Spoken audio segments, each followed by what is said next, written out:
सो hi everyone, welcome back. तो आज की क्लास में हम हमारा नेक्स्ट चैप्टर स्टार्ट करेंगे जो कि है chapter number 6 rural development. Last class में हमने ह्यूमन रिसोर्सेज के बारे में डिस्कस किया था और उससे पिछले चैप्टर्स में हम independence, pre independence, post independence ये सब डिस्कस कर रहे थे। अब ओवर दीज चैप्टर्स हमने ये पढ़ा था कि इंडिया में पॉवर्टी का रेट जो है वो बहुत ज़्यादा है एंड मेजर पॉपुलेशन इंडिया की कहाँ पे डिपेंडेंट है? एग्रीकल्चर पे। सो रूरल डेवलपमेंट में आज हम क्या कवर करने वाले हैं कि गवर्नमेंट की कौन सी ऐसी पॉलिसीज़ आई, इनिशिएटिव्स आए, रिफॉर्म्स आई जो हमारे रूरल एरियाज़ पे फोकस कर रही थी और वो जो पॉलिसीज़ और इनिशिएटिव्स थे वो कितनी लिमिट तक सक्सेसफुल रहे। तो आइए सबसे पहले स्टार्ट करते हैं कि कौन से टॉपिक्स हम इस चैप्टर में कवर करने वाले हैं। सो हम एज यूजुअल अपनी बेसिक इंट्रोडक्शन से स्टार्ट करेंगे to get an overview of the chapter and धीरे धीरे हम चैप्टर को आगे कैरी फॉरवर्ड करेंगे। तो आप लोगों ने अगर ये ऑब्जेक्टिव्स लिखने हैं, ये टॉपिक लिखने हैं तो लिख लीजिए, वरना हम आगे इसको प्रोसीड करेंगे। तो हम पहले अपनी बेसिक इंट्रोडक्शन से स्टार्ट करते हैं। So in India majority of poor people live in the rural areas where they do not have access to the basic necessities of life. तो हमें पता है कि इंडिया की मेजर पॉपुलेशन कहाँ रिसाइड करती है? मोस्टली इन विलेजेस और रूरल एरियाज, एंड वहाँ पे उनका मेजर सोर्स ऑफ रेवेन्यू क्या होता है? Agriculture.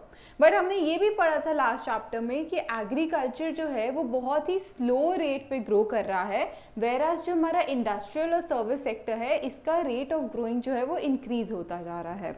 So around 22% of a population still lives below the poverty line.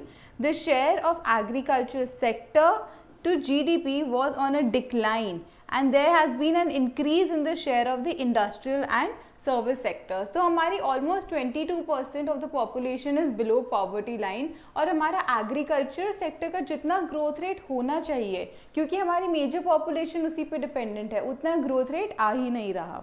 However, the population dependent on agriculture sector did not show any significant change.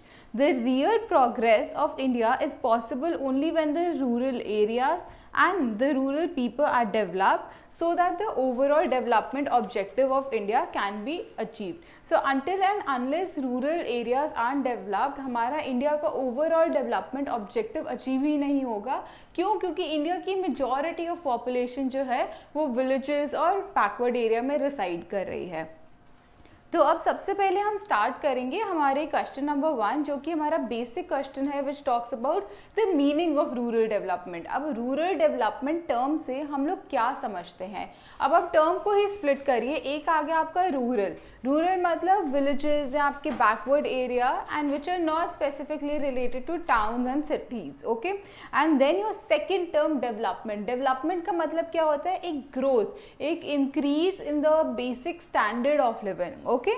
So rural development refers to the continuous and comprehensive socio-economic process attempting to improve all the aspects of rural life. So it is what you have to remember, the two terms, continuous and comprehensive socio-economic process attempting to improve all the aspects of life. So मतलब it's not just that कि एक rural development की policy I for a particular period of 5 years and उसके बाद आप ये policy भूल गए, नहीं। rural development जो है वो एक continuous और एक comprehensive process है जिसका basic purpose क्या होता है कि rural areas के सारे aspects को enhance करे, improve करे, be it the infrastructure, be it the facilities, be it the food supply or be it any sanitation facilities. So overall जो सारे aspect हैं rural areas के उसका improvement, okay. So rural development refers to continuous and comprehensive socio-economic process attempting to improve all the aspects of rural life. Socio economic से आपका मतलब क्या हुआ? सोशियो मतलब जो वहाँ के सारे सोशल स्टैंडर्ड्स हैं in terms of standards of living and the way of living of people, and if there is any discrimination to waive of that discrimination, and economic मतलब जो उनकी अर्निंग से रिलेटेड है, यानी वहाँ पे और अपॉर्चुनिटीज़ प्रोवाइड करो फॉर एम्प्लॉयमेंट और जॉब अपॉर्चुनिटीज़ प्रोवाइड करो ताकि लोगों की अर्निंग्स इंक्रीज हो. So social plus economic process, it is not just social or not just economic, it is social plus economic process. So what is rural development? It is a continuous and a comprehensive socio-economic process attempting to improve all the aspects of rural life. Okay, so in India, agriculture is the major source of livelihood in rural sector, with more than 2/3 of the India's population depending on it. So development in agriculture will contribute to the betterment of the rural area and rural people. कि India की almost 2/3 of the population जो है वो अभी तक dependent कहाँ है? agriculture. So अगर हम agriculture sector को improve करेंगे, so वो at the end हमारे rural sector पे impact करेगा and उसके standard of living को raise करेगा. However, the term rural development includes not only agriculture but also aims at improving the economic and the social conditions of people living in villages. तो वो कहते हैं कि rural sector का मतलब अब ये नहीं कि हमेशा एग्रीकल्चर पे फोकस करो. With rural sector apart from agriculture there also comes the social and the economic condition that are prevailing in the rural area, in the villages. Okay, so you not only have to aim at improving just the agriculture sector, you also have to take into consideration the other social and economic aspects of the villages. Okay, so आप पहले इसको note down करो, just note it down.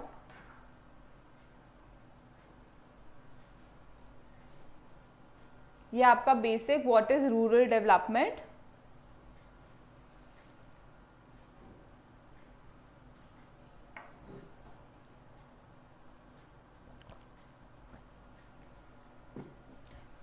सो हमने क्या क्या 3 points पढ़े. पहला point हमने डेफिनेशन कर लिया that it is a continuous and a comprehensive social economic process that aims at improving all aspects of the rural areas. Second हमने बात करी कि एग्रीकल्चर सेक्टर की इंडिया की 2/3 पॉपुलेशन एग्रीकल्चर पर डिपेंडेंट है, इसीलिए हम एग्रीकल्चर सेक्टर को इन्हांस करने की ट्राई करेंगे. थर्ड हमने क्या पॉइंट में बात करी कि एग्रीकल्चर सेक्टर ही अलोन रूरल डेवलपमेंट को डिफाइन नहीं करता. You also have to take into consideration the other social and economic aspects. Okay, so we come down to the second question which says bring out the key issues in rural development या discuss the process of rural development. कि rural development का जो objective था उसको achieve करने में हमारे basic की इश्यूज क्या क्या थे, क्या क्या चैलेंजेस अराइज हो रहे थे, क्या क्या इनसफिशिएंसीज प्रिवेल कर रही थी इकोनॉमी में. और दूसरे इसका टाइप ऑफ क्वेश्चंस क्या हो सकते हैं, discuss the process of rural development. आप इसमें अब कंफ्यूज हो जाएंगे, आपको लगेगा प्रोसेस कैसे की इशू से रिलेट कर सकता है, बट ये आपका अदर फॉर्म ऑफ क्वेश्चन है, आपको दिमाग में रखना है ताकि अगर क्वेश्चन का फॉर्म उन्होंने चेंज किया, कोई टर्म चेंज कर दी, तो आप लोग वहाँ पे कंफ्यूज नहीं होंगे. You have to understand the basic meaning of the question and that of the answer. Okay, so discuss the process of rural development. कैसे आया कि रूरल डेवलपमेंट का ऑब्जेक्टिव अचीव करने के लिए आपको कौन से हर्डल्स को क्रॉस करना पड़ा या फिर आपका क्या प्रोसेस फॉलो हुआ to achieve that objective. Okay, so now coming down to the answer. Some of the areas which are challenging and need fresh initiatives for the development of India includes. अब ये हमारा एक comprehensive question है, like इसमें हमने 2-3 points cover करे हैं. So this can be one of the 6 markers that you can expect. So पहला वाला हमारा है development of human resources. This is the first challenge, development of human resources. The quality of human resources need to be improved through following measures. कि कौन से measures आपको देखने हैं. सबसे पहले better and proper attention to literacy, education and skill development. So in order to improve the quality of human resources, that is people living in the rural areas, we have to focus कि वहाँ पे literacy rate अच्छा हो, especially females का, क्योंकि if the mothers are educated, they will make sure that their children are also educated. Then we have to make sure proper education and skill development. Second, हमारी better health facilities. ये हमने last chapter में भी पढ़ा था कि सबसे दो important sources कौन से होते हैं. पहला होता है एजुकेशन और दूसरी होती है हेल्थ. तो सेम इसी में कि डेवलपमेंट ऑफ ह्यूमन रिसोर्सेज में आपको सबसे पहले क्या मेक श्योर करना है कि एजुकेशन फैसिलिटी प्रोवाइड हो रही है, स्किल्स इम्पार्ट हो रही है, डेवलपमेंट हो रही है, और दूसरा आपको मेक श्योर करना है that they get better health facilities for the physical fitness. Okay, then we second point, development of infrastructure. It involves improving electricity, irrigation, credit, marketing and transportation facilities, better facilities for agriculture research and extension and information dissemination. Okay, so second वो बात करते हैं, पहला वो कह रहे हैं कि आप ह्यूमन कैपिटल को डेवलप करो, दूसरा वो कह रहे हैं अब आपने ह्यूमन कैपिटल डेवलप कर ली तो अब आप इंफ्रास्ट्रक्चर डेवलप करो. Make sure that there is proper supply of electricity, क्योंकि विलेजेस और रूरल एरियाज में बहुत पावर कट्स रहते हैं. सो इसकी वजह से एक तो उन्हें डिस्कम्फर्ट होता है, दूसरा उनका जो भी काम होता है दैट कम्स लाइक वो रुकने पे आ जाता है. तो जब तक आपकी प्रॉपर इलेक्ट्रिसिटी सप्लाई नहीं होगी वो अपने काम भी कैरी आउट नहीं कर पाते हैं. सो पहला वो कह रहे हैं कि improve the electricity, then you should come up with new irrigation facilities and उनको ज़्यादा इन्हांस करो. Then the credit supply as in जिनसे वो लोन लेते हैं, make sure that they have a proper credit system in place. Then there should be marketing and transportation facilities which should be improved. कि roads की condition आप देखोगे rural areas में बहुत गंदी है, रोड्स सारी इतनी गंदी होती है कि आपका जो रॉ मटेरियल होता है या फिनिश गुड होता है जो मार्केट तक पहुंचना होता है वो पहुंचते पहुंचते ही डैमेज हो जाता है. Okay, then better facilities for agriculture research, extension and information dissemination. कि एग्रीकल्चर रिसर्च में एग्रीकल्चर के ओवरऑल डेवलपमेंट के लिए better facilities should be employed. So सबसे पहला पॉइंट क्या था, development of human resources. Second point, development of infrastructure. Then coming to the third point, land reforms. So it includes the following objective: elimination of exploitation in land relations, actualization of goal of land to the tiller, improvement of the socio-economic condition of the rural people by widening their land base and increasing the agriculture productivity and production. So जब हम कहते हैं elimination of exploitation in land relations, ये last relation नहीं, ये land relations है. Okay, सो इसमें हम कहते हैं कि जो भी एक्सप्लॉयटेटिव पॉलिसीज़ हैं उन सबको एलिमिनेट करो. एज इन जो जैसे ज़मींदार्स की हमने बात करी थी हमारे एक चैप्टर में कि ज़मींदार जो हैं वो जो फार्मर्स होते हैं, जो पेजेंट्स होते हैं, उनको बहुत एक्सप्लॉयट करते हैं कि उनसे सारा काम करवाते हैं and then at the end जो भी उनका आउटपुट निकले वो खुद कैप्चर कर लेते हैं. So elimination of all the exploitative policy in terms of land relation. Then second की जो हमारा गोल था of the land to the tillers, यानी जो उस पर काम करेगा वो लैंड उसका होगा. So bring that goal into actualization, उस गोल की इम्प्लीमेंटेशन में ज़्यादा काम करें and make sure that the goal is implemented of that of land to the tillers. Okay, then improvement of the socio economic conditions of the rural poor, कि उनकी जो social economic conditions हैं उनके standard of living को improve करो, उन्हें better land base दो, उन्हें उनका लैंड बेस इंक्रीज करो. तो वो गवर्नमेंट को कहते हैं कि आप ये सारी पॉलिसीज इनकॉर्पोरेट करो. Then increasing the agriculture productivity and production, कि come up with new technology, come up with new facilities so that the agriculture production and productivity could be improved. Okay, so third point आपका कौन सा था, land reform. एक बार पहले आप ये करिए फिर हम एंड के दो छोटे पॉइंट्स करेंगे. ये आपका question number 2, please note it down, pause the video here and note it down.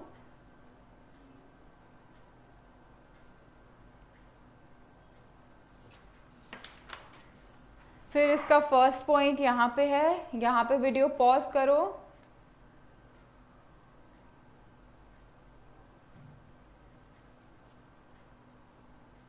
Then your second point, pause the video here and note it down.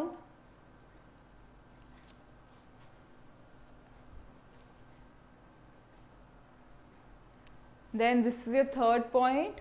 यहाँ पे वीडियो पॉज करो और नोट करो.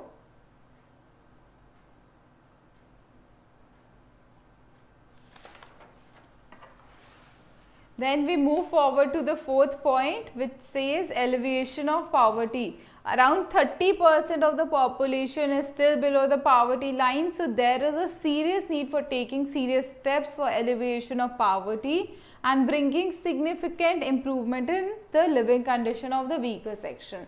कि poverty बहुत ज़्यादा prevail कर रही है, अभी भी around 30% of the population is still below the poverty line. So this is one of the major challenges in the process of the human development, the process of the rural development. Okay, then next we talk about the development of productive resources of each locality to enhance the opportunity of employment. कि जो resource हैं उनको develop करो, come up with new technology so that the overall productivity can be increased. तो आप ये note करो fourth point पहले. So ये मैं fourth और fifth point दिखा रही हूँ आपको, वीडियो pause करो और note करो.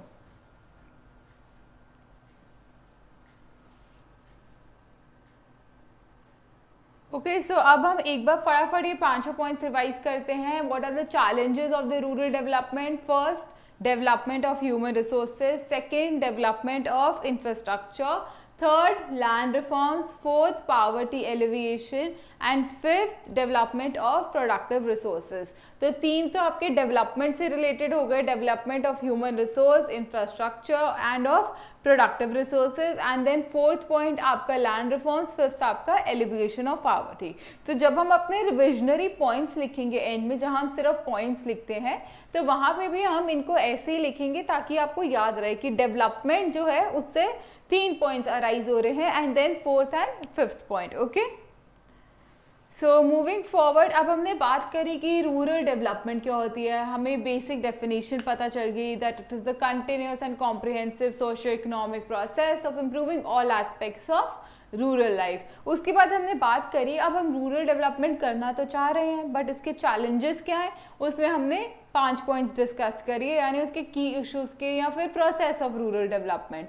Okay, so process of rural development would be more appropriate heading कि ये सारे स्टेप्स आपको फॉलो करने हैं in order to improve the condition of the rural areas. अब हम बात कर रहे हैं किसकी? रूरल क्रेडिट की. कि अगर हमें जो हमारे रूरल इकोनॉमी है उसकी ग्रोथ चाहिए, तो we have to make sure that there is timely infusion of the capital. क्योंकि अगर कैपिटल इन्फ्यूज्ड होगी तो बेटर फैसिलिटीज़ प्रोवाइड होंगी. फार्मर्स जो है फर्टिलाइजर्स खरीद सकते हैं, बेटर क्रॉप खरीद सकते हैं, बेटर टेक्नोलॉजी खरीद सकते हैं, एंड ये ओवरऑल प्रोडक्टिविटी और प्रोडक्शन जो है of the agriculture and the non agriculture sector दोनों की इम्प्रूव करेगी. Okay, so discuss the importance of rural development. So अभी हम सबसे पहले इम्पोर्टेंस ऑफ रूरल डेवलपमेंट कर रहे हैं कि हमें रूरल डेवलपमेंट क्यों चाहिए. Why is there a need for rural development? Okay, so in agriculture due to long time gap between the crop sowing and the realization of income, farmers are in a strong need for credit. तो यहाँ से आपको point arise होगा कि हमें credit भी क्यों चाहिए और फिर उसके क्या क्या सोर्सेज होते हैं. So farmers need the money to meet the initial investment on seeds, fertilizers, implements and other family expenses of marriage, death or any religious ceremony. So the credit is one of the most important factors which contribute to the agriculture production. Just give me a second. ये आप यहाँ पे जो importance of rural development है ना, इसको आप यहाँ पे क्वेश्चन को थोड़ा सा मॉडिफाई कर दो. Discuss the importance of credit, rural credit in rural development. कि हमारे रूरल क्रेडिट की इम्पोर्टेंस क्या है इन द रूरल डेवलपमेंट. ओके, क्योंकि हम यहाँ पे इम्पोर्टेंस ऑफ रूरल क्रेडिट की बात कर रहे हैं तो हम क्वेश्चन को थोड़ा सा मॉडिफाई कर देते हैं कि यहाँ तो क्वेश्चन आ जाएगा discuss the importance of rural credit, and यहाँ पर आ जाएगा discuss the importance of rural credit in the rural development. Okay, so this talks about the rural credit. सो वो क्या कहते हैं कि जब फार्मर्स जो है एग्रीकल्चर में क्रॉप सो करते हैं एंड जब उस क्रॉप का आउटपुट आता है यानी they come up with the food grains, तो वो जो टाइम लैग है वो बहुत ज़्यादा होता है। सो उस टाइम लैग में उनकी जो इनकम होती है वो आप मानो एब्सोल्युटली निल होती है। सो उस टाइम पीरियड में they may have some other expenditure in terms of family expenditure और they want to grow up new crops, तो इसके लिए उन्हें क्रेडिट की ज़रूरत पड़ती है।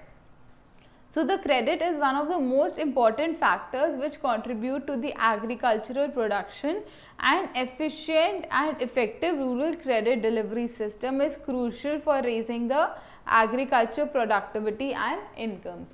कि agriculture productivity और income के लिए farmers need some credit in order to have a better access to the facilities, to the technologies, to better seeds and to better fertilizers also. Okay, so this is the importance of the rural credit.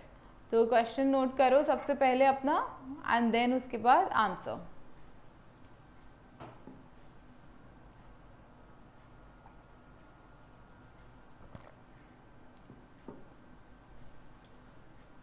सो आप यहाँ pause करके इसे note down कर लो।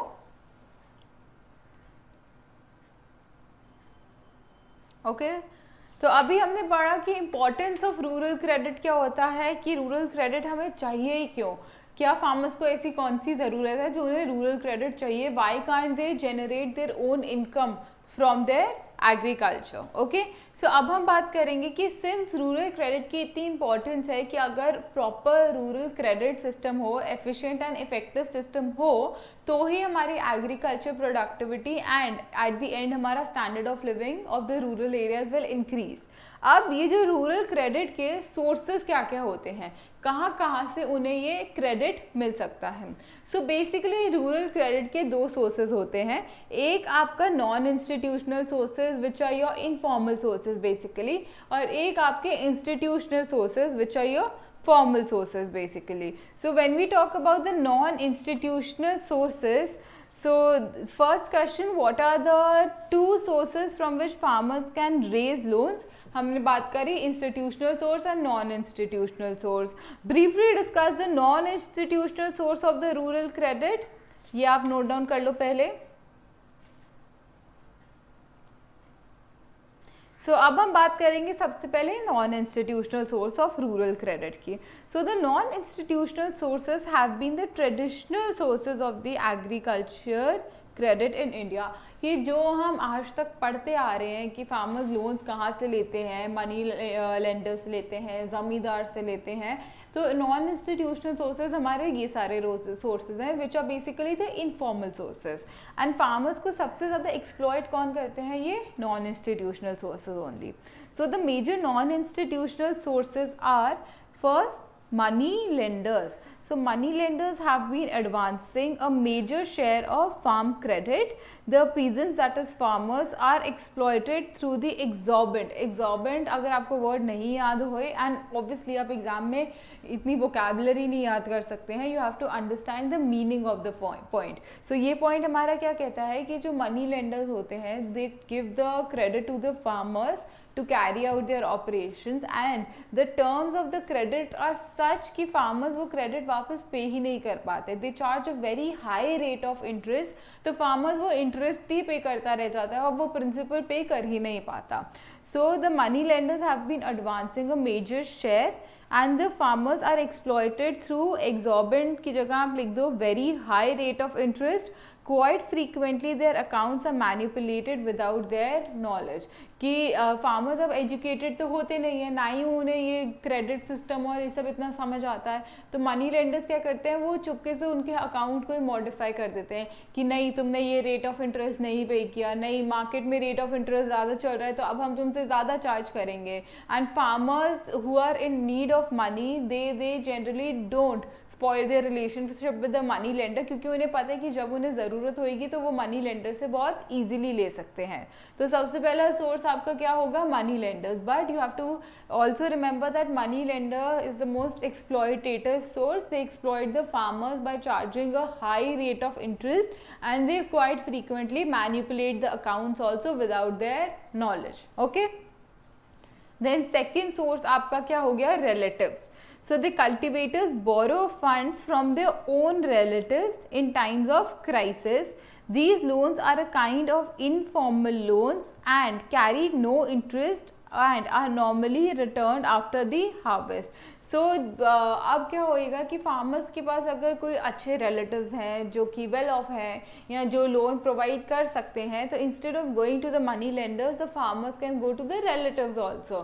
सो they can take some amount of loan from the relatives, pay them the required interest, and जब उनका crop harvest हो जाता है, when they sell off their supplies, तो फिर वो ये लोन वापस रीपे कर सकते हैं. सो सेकेंड सोर्स आपका नॉन इंस्टीट्यूशनल कौन सा हो गया? Relatives. Then third, trader and commission agent. So they provide credit to the farmers on the mortgage of crop at high rate of interest on a condition that the crops will be sold to them at a lower price. तो वो क्या करते हैं, अब traders और commission agent वो farmers को loan provide करते हैं, बट एट अ कंडीशन कि जो भी तुम्हारा ये हार्वेस्ट होगा, जो भी तुम्हारा आउटपुट होगा, तुम ये आउटपुट हमें ही बेचोगे, और जो बेचोगे भी वो भी at the lower rate than the market rate बेचोगे. कि अगर मार्केट में चल रहा है 50 रुपीज़ के जी, तो तुम हमें ये 40 रुपीज़ के जी बेचोगे, तभी हम तुम्हें लोन प्रोवाइड करेंगे. और ऐसा नहीं है कि ये लोन बहुत ही कम रेट पे होता है. The rate of interest is also high and then they put up a condition कि तुम्हारा जो भी आउटपुट है या जो भी तुम्हारी सप्लाई होगा उसको तुम हमें ही बेचोगे, वो भी at a lower rate of interest. So farmers basically have no motivation also to grow the crops, क्योंकि उन्हें पता है कि जो भी आउटपुट निकला वो हमें वापस इनको ही बेचना पड़ेगा. Okay, so the third one was trader and commission agent. Then coming down to the fourth one, which is rich landlords. So small as well as marginal farmers and tenants take loan from the landlords for meeting their financial requirement. Landlords also charge high rate of interest on such loans and exploit the farmers, particularly the small farmers and the tenants. So rich landlord is also the same, कि वो landlord से loan ले लेते हैं जिनका land होता है, and then जो ये रेट ऑफ इंटरेस्ट होता है इन लोन्स पे, that is also very exorbitant, यानी बहुत ही हाई रेट ऑफ इंटरेस्ट होता है.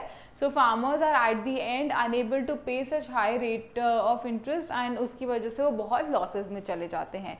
सो आपके 4 major sources of non institutional rural credit होता है. सबसे पहले मनी लेंडर, उसके बाद आपके रिलेटिव्स आते हैं, थर्ड आपका ट्रेडिंग एंड कमीशन एजेंट आता है, और फोर्थ आपका रिच लैंडलॉर्ड आता है. तो एक बार मेरे साथ फिर रिपीट करो, first money lender, then relatives, then trading and commission agents, and fourth one is rich landlords. तो बेसिकली आपके जो नॉन इंस्टीट्यूशनल सोर्स होते हैं ये बहुत ही एक्सप्लॉयटेटिव सोर्स होते हैं. इनके टर्म्स एंड कंडीशंस जो होते हैं वो बिल्कुल भी फेयर नहीं होते, एंड एट द एंड क्या होता है कि फार्मर जो है वो लॉसेज में ही जाता है, क्योंकि ये जो लोन वो लेता है वो इतना हाई रेट ऑफ इंटरेस्ट पे होता है कि वो पे ही नहीं कर पाता. सो ये आपके 4 सोर्सेज थे of the non institutional rural credit. Okay, so मैं आपको एक बार ये दिखा देती हूँ ताकि आप नोट डाउन कर लो. So this is your question and the brief introduction with the first point.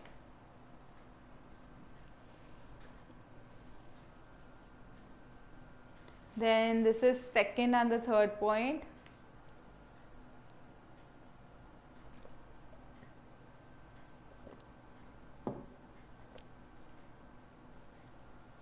Okay. ये आपका थर्ड पॉइंट का ही कंटिन्यूएशन है ऊपर, और फिर आपका फोर्थ पॉइंट है. तो पॉज करो और नोट करो.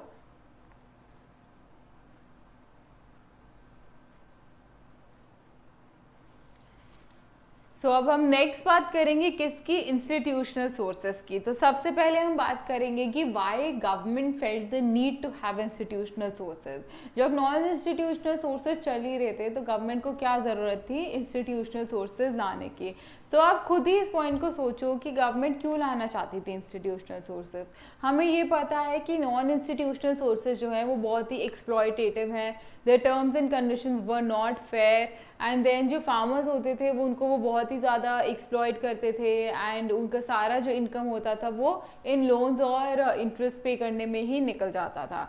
So the government established So your question number 6, what was the objective of the government in establishing the institutional sources? So the government established the institutional sources to fulfill the following objective. First, to provide adequate credit to farmers at a cheaper interest rate, कि जितना non institutional charge कर रहे थे उससे much cheaper rate of interest government charge करती थी. Then second, to assist the small and the marginal farmers in raising their agriculture productivity and maximizing their income. Okay? So ये आपके government का objective था. तो बेसिकली जो आपके non institutional की शॉर्ट कमिंग्स थी, गवर्नमेंट ने उन्हीं को ही फोकस किया और उसके बेसिस पे वो इंस्टीट्यूशनल सोर्सेज ले आए. तो आप एक बार पॉज करके क्वेश्चन नंबर 6 नोट डाउन कर लो. तो ऐसे क्वेश्चन जनरली आपके 3 मार्कर्स या 4 मार्कर्स आ सकते हैं. So moving on to the 7th question, which talks about discuss the various institutional sources. अब हम institutional sources की बात करेंगे. ये आपके important sources हैं. तो ऐसा नहीं है कि आपको पूरा comprehensive question आ जाएगा इसमें से वो आपको probably one of the institutional source पूछ सकते हैं for a 3 mark question और a 4 mark question. Okay? So सबसे पहला आपका cooperative credit. So the primary objective of the cooperatives is to liberate the Indian peasantry from the clutches of the money lenders and to provide them credit at a lower rate of interest. So cooperative credit का मतलब क्या था? वो basically जो farmers थे, farmers की पूरी society थी, उनको money lenders के हाथों से निकालना चाहते थे and उन्हें provide करना चाहते थे the loan at a very low rate of interest. So this was the Indian cooperative credit. Then land development banks. अब लैंड डेवलपमेंट बैंक का क्या होता था? They provided credit to the farmers against the mortgage of their lands. Loans were provided for a permanent improvement of land, purchasing agriculture implements and for repaying the old debts. So land development bank क्या करते थे? वो loan provide कर देते थे but उसके बदले वो मॉर्टगेज में क्या रखते थे? लैंड. और इन लोन्स का बेसिक ऑब्जेक्टिव क्या होना चाहिए था? बेसिक ऑब्जेक्टिव ये होता कि फार्मर्स लैंड इम्प्रूवमेंट की तरह काम करते या फिर for purchasing the agriculture implement और for repaying the old debts. So this was the objective कि हमारे लोन्स क्यों प्रोवाइड होते थे. सबसे पहला आपका इम्प्रूवमेंट ऑफ लैंड, देन आपका purchasing the agriculture implements and then third for repaying the old debts. Okay, so ये आपके लैंड डेवलपमेंट बैंक्स के 3 ऑब्जेक्टिव्स हैं. Then commercial bank credit. अब कमर्शियल बैंक क्रेडिट क्या होता था? Initially the commercial bank played a marginal role in advancing rural credit. However, after the nationalization in 1969, they expanded their branches in the rural areas and started directly financing the farmers. Okay, so initially जो commercial banks थे उनका बहुत कम role होता था क्योंकि majority of the loans were provided by either land development bank और cooperative credit. But after the nationalisation in the year 1969, the commercial banks they expanded their routes in rural areas also ताकि वो farmers को directly loan provide कर सकें. सो 1969 से पहले it was majorly government who was doing all of this, but after the nationalisation so commercial banks also rooted themselves in the rural areas and they made sure that they directly deal with the farmers and provide them loan directly. Okay, so उन्होंने कोई भी middle man या कोई भी intermediary को eliminate कर दिया. Then next आपका regional rural banks.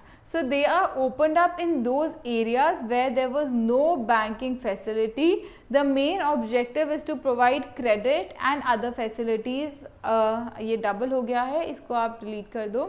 Especially to small and marginal farmers, agricultural laborers, artisans and small entrepreneurs in rural areas. Okay, so हमारा regional rural banks कौन से होते थे कि जो भी विलेजेस में आपका कोई भी बैंकिंग फैसिलिटीज़ नहीं होती थी तो regional rural bank used to make sure that proper banking facilities are available in those villages and along with the other facilities, जैसे कोई लॉकर फैसिलिटी हो गई या फिर कोई एफडी ओपन करने की फैसिलिटी हो गई.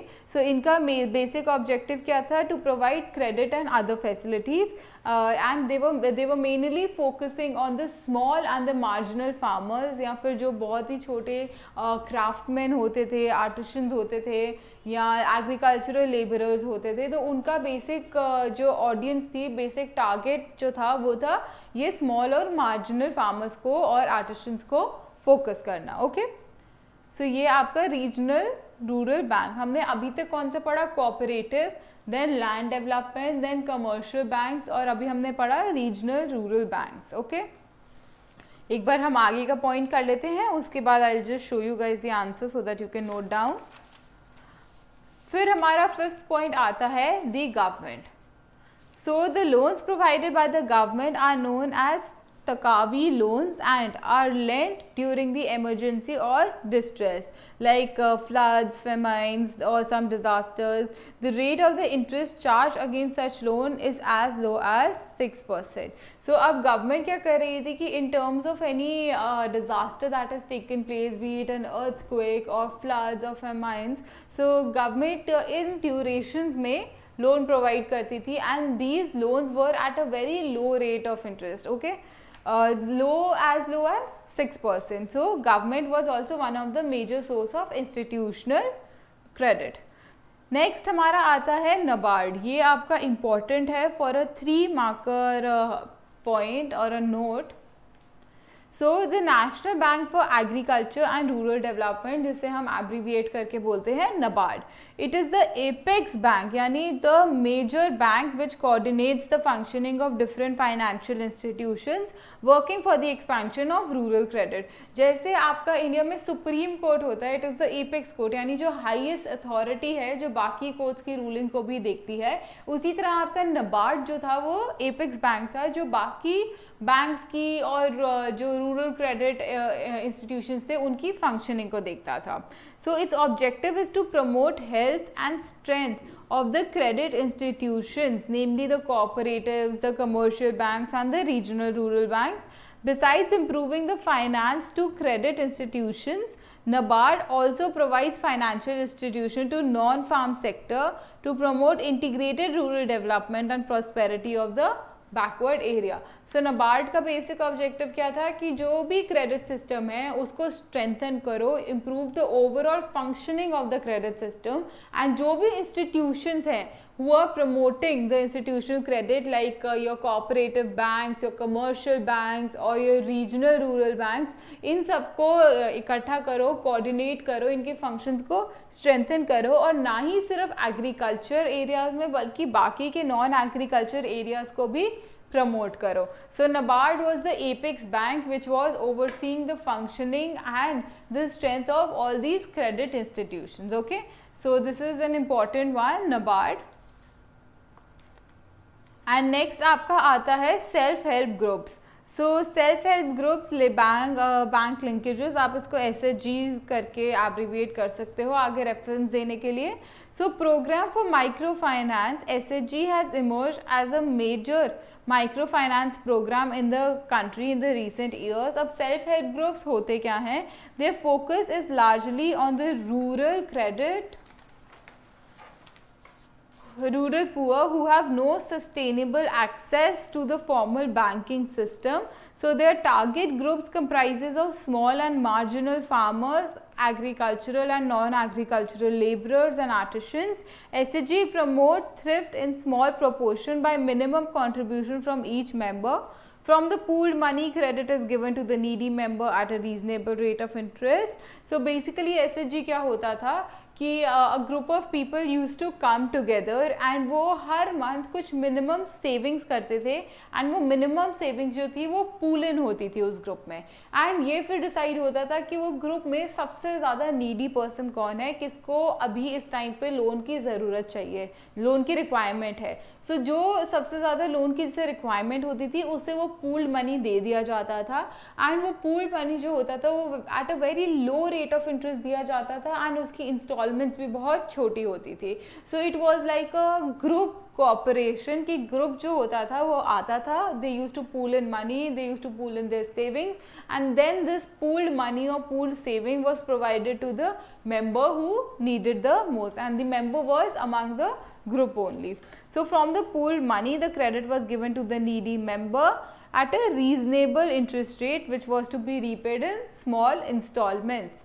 So by March 2012, more than 43 lakh SHGs had reportedly been credit linked. The SHGs have also helped in the empowerment of women.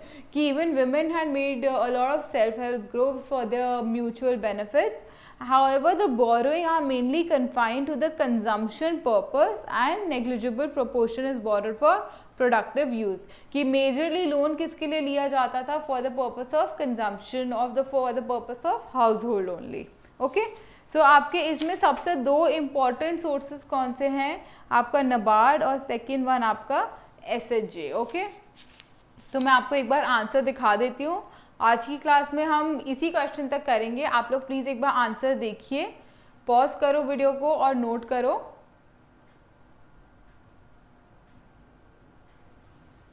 This is the second point, pause करो.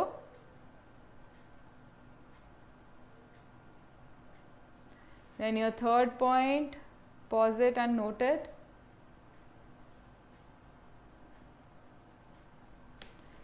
Then your fourth point.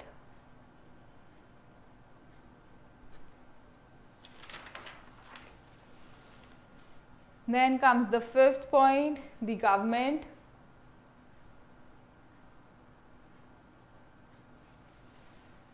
फिर आपका NABARD, ये आपका important point है.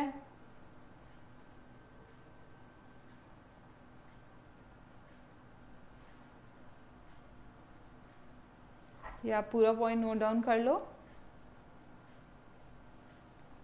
And then आपका seventh point, self help groups.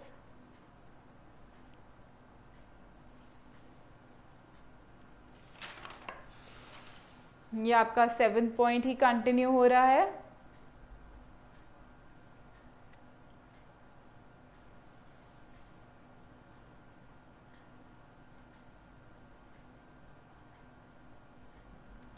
Okay, सो आज की class में हम यही करेंगे. हमने कौन से दो सोर्सेज डिस्कस करे, इंस्टीट्यूशनल और नॉन इंस्टीट्यूशनल के.